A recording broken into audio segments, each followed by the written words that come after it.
ए बाई, ओ वाव. मी तुम्हाला सांगणार आहे हिटलेस कर्ल्स कसे करायचे, ते सुद्धा मम्मीच्या एका ओढणी सोबत. तर सगळ्यात पहिल्यांदा काय करायचं आहे तुम्हाला, सगळ्यात पहिल्यांदा केस मोकळे करायचेत.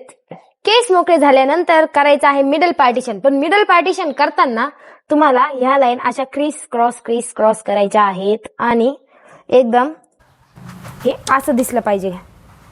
मिडल पार्टिशन तुमचं हे असं झालं पाहिजे एकदम.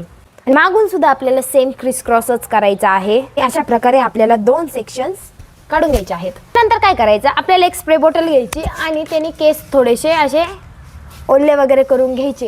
ही ओढणी डोक्यावरती अशी ठेवायची आहे आणि एका क्लचरनी इथं असं सिक्युअर करून घ्यायचं. एक सेक्शन घ्यायचा, एक हळूहळू एक सेक्शन काढायचे, त्यातून छोटे छोटेच काढायचे, कारण की आपल्याला कर्ल्स पण चांगले झाले पाहिजे. ही ओढणी अशी हातात घ्यायची आणि ओढणीच्या खालून हे केस काढायचे.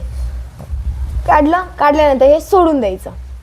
परत दुसरं घ्यायचं आणि सेम करायचं. हे पुढच्या साईडचं सेक्शन आहे ते असं सोडून द्यायचं. इथं आता जे पुढच्या बाजून केले तेच आपल्याला मागच्या बाजून सुद्धा करायचंय आणि ते आता अपोजिट साईडला ओढणीला राऊंड करायचं आहे. पुढचा सेक्शन ओढणीच्या मागून घेतला होता, तर मागचा सेक्शन ओढणीच्या पुढच्या बाजूने घ्यायचा आहे.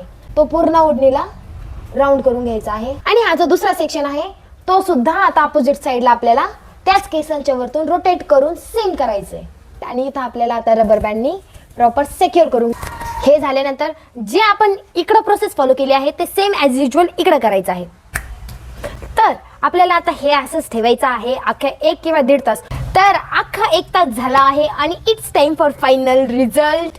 तर बघूयात आता हे कर्ल्स कसे झाले आहेत.